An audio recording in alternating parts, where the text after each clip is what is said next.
20 ಆರಂಭ ಆಗ್ತಿದೆ. ಅದು 16 ಏಪ್ರಿಲ್ನಿಂದ 15 ಮೇ ತನಕ ನಡೀತದೆ ಹೌಸ್ ಲಿಸ್ಟಿಂಗ್ ಆ್ಯಕ್ಟಿವಿಟೀಸು. ಸೊ ಈ ನಿಟ್ಟಿನಲ್ಲಿ ಸ್ವಲ್ಪ ಹೆಚ್ಚಿನ ಪ್ರಚಾರ ಮಾಡಿ ಜನರಿಗೆ ಅವೇರ್ನೆಸ್ ಕ್ರಿಯೇಟ್ ಮಾಡೋ ಸಲುವಾಗಿ ನಮ್ಮೆಲ್ಲ ಸಹಕಾರ ಕೋರಿ ನಾವು ಇದೊಂದು ಪ್ರೆಸ್ ಮೀಟ್ ಕರೆದಿದ್ದೇವೆ. ನಿಮಗೆಲ್ಲ ಹೆಚ್ಚಿನ ಪ್ರಚಾರ ಮಾಡಿ ನಮಗೆ ಆದಷ್ಟು ಜನಗಣತಿ ಯಶಸ್ವಿ ಆಗೋದಕ್ಕೆ ನಿಮ್ಮೆಲ್ಲ ಸಹಕಾರ ಬೇಕು ಅಂತ. ಸೈನಿಕರನ್ನೆಲ್ಲ ಸಜ್ಜುಗೊಳಿಸಿದ್ದೀವಿ. ಸೈನಿಕರೆಲ್ಲ ಸಜ್ಜುಗೊಳಿಸಿ ಅಪಾಯಿಂಟ್ಮೆಂಟ್ ಆರ್ಡರ್ಸ್ ಎಲ್ಲ ಇಶ್ಯೂ ಮಾಡಿಲ್ಲ. ಎನ್ಯುಮರೇಟರ್ಸು ಟೌನಲ್ಲಿ ತರಬೇತಿ ಟೌನಲ್ಲಿ 188 ಎನ್ಯುಮರೇಟರ್ಸ್ ಇದ್ದಾರೆ. ನಮ್ಮಲ್ಲಿ ಸೂಪರ್ವೈಸರ್ಸ್ ಎಷ್ಟಿದ್ದಾರೆ? ಸೂಪರ್ವೈಸರ್ಸ್ 31 ಜನ ಇದ್ದಾರೆ ಅರ್ಬನ್ನಲ್ಲಿ. ನಮ್ಮ ರೂರಲ್ ಚಾರ್ಜ್ 157 ಎನ್ಯುಮರೇಟರ್ ಇದ್ದಾರೆ. 30 ಜನ ಸೂಪರ್ವೈಸರ್, 25 ಜನ ಸೂಪರ್ವೈಸರ್ಸ್ ಇದ್ದಾರೆ. ಅರ್ಬನ್ನಲ್ಲಿ ಟೋಟಲ್ 192 ಬ್ಲಾಕ್ಸು. ಅದರಲ್ಲಿ ಒಬ್ಬೊಬ್ಬರಿಗೆ 2 ಬ್ಲಾಕ್ಸ್ ಹೋಗಿದೆ, ಒಬ್ಬರಿಗೆ 3 ಬ್ಲಾಕ್ಸ್ ಹೋಗಿದೆ. ಕಡಿಮೆ ಪಾಪ್ಯುಲೇಷನ್ ಇರ್ತದೆ. ಅದಕ್ಕೆ 188 ಎನ್ಯುಮರೇಟರ್ಸ್ ಇದೆ. 192 ಬ್ಲಾಕ್ಸ್. 31 ಜನ, 6 ಜನ, 7 ಜನ ಸೂಪರ್ವೈಸರ್ ಎನ್ಯುಮರೇಟರ್ಸ್ಗೆ ಒಬ್ಬರು ಸೂಪರ್ವೈಸರ್ ಇರ್ತಾರೆ. 31 ಜನ ಸೂಪರ್ವೈಸರ್ ನೇಮಕ ಮಾಡಿದ್ವಿ. ಅವ್ರಿಗೆಲ್ಲ 6 ದಿನ ಕಾಲ ನಮ್ಮದು ತಾಲೂಕು ಆಫೀಸವರೆಲ್ಲ ಸೇರಿ ಜಂಟಿಯಾಗಿ 6 ದಿನ ತರಬೇತಿ ಕೊಟ್ಟಿದ್ದೀವಿ. ಅವ್ರಿಗೆಲ್ಲ ನಾಳೆಯಿಂದ ಸ್ಟಾರ್ಟ್ ಮುಂದಿನ ಮೇ ತಿಂಗಳ 15 ತಾರೀಕಿಗೆ 1 ತಿಂಗಳು ಟೋಟಲ್ ಕಾಲ ನಡೆಯುತ್ತೆ. ಮತ್ತು ಫೆಬ್ರವರಿ 2027ಕ್ಕೆ ಜನಗಣತಿ ಪ್ರಾರಂಭ ಆಗುತ್ತೆ. ಈ ಮನೆ ಪಟ್ಟಿ ಕಾರ್ಯಾಚರಣೆ ಮಾತ್ರ ಈಗ ಮಾಡುತ್ತೆ. ಸರ್, ಇದು ಯಾವ ರೀತಿ ಡಿವೈಡ್ ಮಾಡಿದ್ದೀರಾ ಸರ್? ಒಬ್ಬರಿಗೆ ಮನೆ ಪಟ್ಟಿ ಅಂದರೆ ಎಷ್ಟು ಮನೆಗಳು ಕವರ್ ಪಟ್ಟಿ ಅಂದರೆ ಅಪ್ರಾಕ್ಸಿಮೇಟ್ಲಿ 200 ರಿಂದ 250 ಬರ್ತದೆ. ಪಾಪ್ಯುಲೇಷನ್ ಯೂಶಲಿ 200 ಮನೆ ಅಥವಾ 800 ಪಾಪ್ಯುಲೇಷನ್. ಟೋಟಲ್ ಎಷ್ಟು? 33 ಪ್ರಶ್ನೆಗಳಿರುತ್ತಾ? ಎಷ್ಟು? 33 ಪ್ರಶ್ನೆಗಳಿರ್ತದೆ. ಎಕ್ಸಾಂಪಲ್ ಯಾವ್ಯಾವ ಫೀಲ್ಡಿಗೆ ಸಂಬಂಧಪಟ್ಟಂಗಿರುತ್ತೆ? ಕಂಪ್ಲೀಟ್ ಪ್ರಶ್ನೆ ಇಷ್ಟೇ ಇದೆ. ಎಲ್ಲ ಮನೆಗಳ ಬಗ್ಗೆ ಮನೆಗಳು ನೀರು ಸಮಾಜ ಯಾವ ಥರ ಆಗ್ತಾ ಇದೆ, ಮನೆ ಫ್ಲೋರಿಂಗ್ ಯಾವ ಥರ ಇದೆ, ಪರಿಸರ ಯಾವ ಥರ ಇದೆ, ಈ ಥರ ಮೂಲಭೂತ ಸೌಕರ್ಯಗಳು ಯಾವ ಥರ ಸಿಗ್ತಾ ಇದೆ ಅನ್ನೋ ಬಗ್ಗೆ ಇದೆ ಪ್ರಶ್ನೆ. ಯಾವ ಟೈಲ್ಸ್ ಹಾಕಿದ್ದಾರೆ, ಯಾವ ರೂಫ್ ಹಾಕಿದ್ದಾರೆ, ವೆಹಿಕಲ್ಸನ್ನು ತೊಗೊತೀರಾ? ಅದೆಲ್ಲ ಮಾಹಿತಿ ಇದೆ. Washing machine, fridge, car, 4 wheeler, 2 wheeler availability ಇದೆ. ಅದು ಏನು ನೆಸೆಸಿಟಿ, ಯಾವ ಬೇಸ್ ಮೇಲೆ ಅದೆಲ್ಲ ಮಾಡ್ತಿದ್ದಾರೆ ಸರ್? ಈಗ ರೂಫು, ಕಾಂಕ್ರೀಟ್, ಶೀಟ, ಇದೆಲ್ಲ ಅವರ ಎಕನಾಮಿಕ್ ಎಷ್ಟು ಮಟ್ಟಿಗೆ ಇದ್ದಾರೆ ಅನ್ನೋದನ್ನ ಗೇಜ್ ಮಾಡೋದಕ್ಕೆ ಅಷ್ಟೆಲ್ಲ ಹಾಕಿದ್ರೆ ಒಂದು ಎಕನಾಮಿಕ್ ಡಿಸೌಂಡ್. ನಾಳೆ ಬೆಳಗ್ಗೆ ಇವಾಗ ಇದೆಲ್ಲ ಡಾಟಾ ಕಲೆಕ್ಟ್ ಮಾಡಿಕೊಂಡು ಇವಾಗ ಈಗಾಗಲೇ BPLದು ದೊಡ್ಡ ಸಮಸ್ಯೆ ಕೂತಿದೆ. BPL ಕಾರ್ಡ್ಗಳು ರದ್ದತಿ, ಇದನ್ನು ಬೇಸಿಟ್ಕೊಂಡು ಮತ್ತೆ ತಿರ್ಗಾ BPL ಕಾರ್ಡ್ದಾರರಿಗೆ ಕುತ್ತೇನಾದರೂ ಅವ್ರ ಕತ್ರಿ ಏನಾದರೂ ಬೀಳುತ್ತೆ? ಒಂದು ವೈಯಕ್ತಿಕ ಮಾಹಿತಿನ ಒಬ್ಬೊಬ್ಬರುವಂಥದ್ದು ಈ ಸೆನ್ಸಸ್ನ ಮುಖ್ಯ ಉದ್ದೇಶ. ಇಲ್ಲ ಸರ್, ಮಾಡ್ತೀರಾ ಕರೆಕ್ಟು? ನಾಳೆ ಬೆಳಗ್ಗೆ ಇವಾಗ ಇದರಲ್ಲಿ ಕಲೆಕ್ಟ್ ಮಾಡ್ತೀರಾ ಡೀಟೇಲ್ಸ್ ಎಲ್ಲನೂ?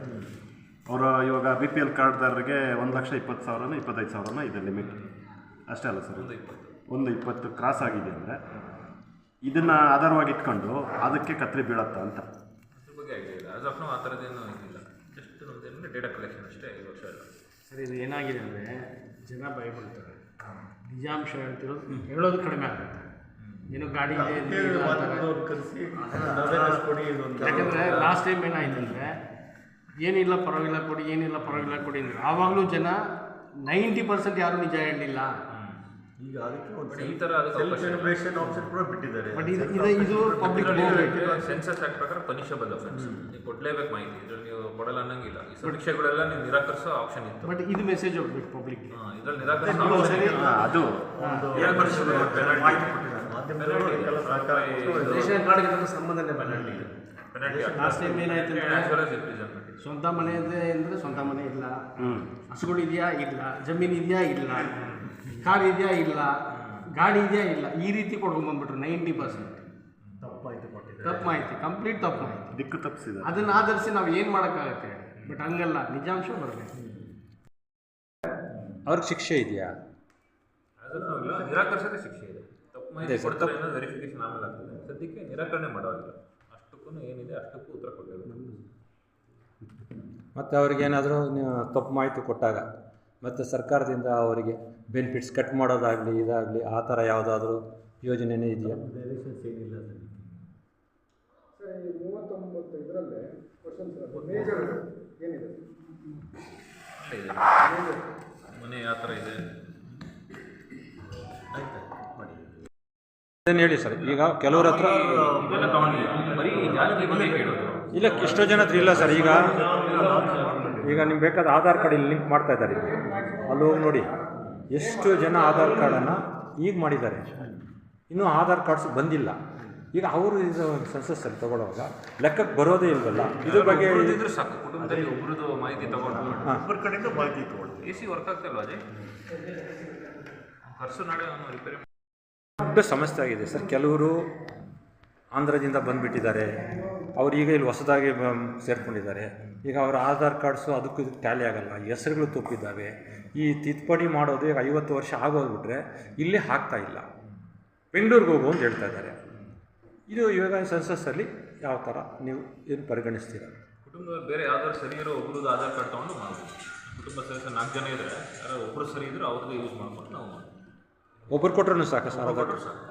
ಇವಾಗ ಜಾತಿ ಪ್ರಮಾಣ ಪತ್ರದೇ ತುಂಬ ಪ್ರಾಬ್ಲಮ್ ಆಗಿದೆ ಸರ್. ಅರ್ಜಿ ಹಾಕ್ಕೊಂತಾರೆ, VA, RI, ಕೇಸ್ ವರ್ಕರ್ ಎಲ್ಲ ಮಾಜರ್ ಮಾಡಿ ನಿಮಗೆ ಕಳಿಸ್ತಾರೆ. ಬಟ್ ನೀವು ತಮ್ಮ ಕೊಡಲ್ಲ ಅಂತ, ಟೈಮ್ ತಮ್ಮ ಕೊಡಲ್ಲ ಅಂತ ಕೊಡ್ತಾ ಇಲ್ಲ. ಸರ್ಕಾರ 21 ದಿವಸ ನಮಗೆ ಟೈಮ್ ಕೊಟ್ಟಿದೆ. 21 ದಿವಸ ಓವರ್ ಶೂಟ್ ಆಗಿರೋದಾದ್ರೆ ಇದೆ ತೊಗೊಂಡು. ಅರ್ಬನಲ್ಲಿ ಸ್ವಲ್ಪ ಸ್ಟಾಫ್ ಶಾರ್ಟೇಜ್ ಅವ್ರು ಬೇರೆ ಸ್ವಲ್ಪ ಇವರು ಇಲ್ಲಿನೂ ರಿಸರ್ವ್ ಇಟ್ಕೊಂಡಿದ್ದೀರಾ? ರಿಸರ್ವ್ ಒಂದು 10% ಇಟ್ಕೊಂಡಿದ್ದೀನಿ. ಮ್ಯಾಕ್ಸಿಮಮ್ ಅರ್ಬನ್ನಲ್ಲಿ ಕೂಡ ನಮಗೆ 87-90 ಜನನೇ ಸಿಕ್ಕಿತ್ತು. ಆಮೇಲೆ ರೂರಲ್ ಕಡೆ ಟೀಚರ್ಸ್ ಕೂಡ ಅರ್ಬನ್ ಹಾಕೊಂಡಿದ್ದೀವಿ ಸರ್. ಹೋದ್ಸಲಿ ಸೆನ್ಸಸ್ ಆದಾಗ ಟೀಚರ್ಸ್ಗೆ ಪೇಮೆಂಟ್ ಮಾಡಿಲ್ಲ ಅಂತ ದೊಡ್ಡ ಇಶ್ಯೂ ಆಯ್ತು ಸರ್. ಈಗ ಇವಾಗ ಏನು ಇದು ಡೈರೆಕ್ಟ್ DBT ಡೈರೆಕ್ಟ್ ಅವರ ಬ್ಯಾಂಕ್ ಅಕೌಂಟ್ಗೆ ಹೋಗುತ್ತೆ. ಒಂದು ಬಿಲ್ ಪಾಸ್ ಮಾಡಿ ಆ ಥರದಿಲ್ಲ, ಡೈರೆಕ್ಟ್ DBT ಮುಖಾಂತರ ಅವರ ಖಾತೆಗೆ ಜಮಾ. 2011 ಆನ್ಲೈನ್ ಸಿಸ್ಟಮ್ ಇರಲಿಲ್ಲ.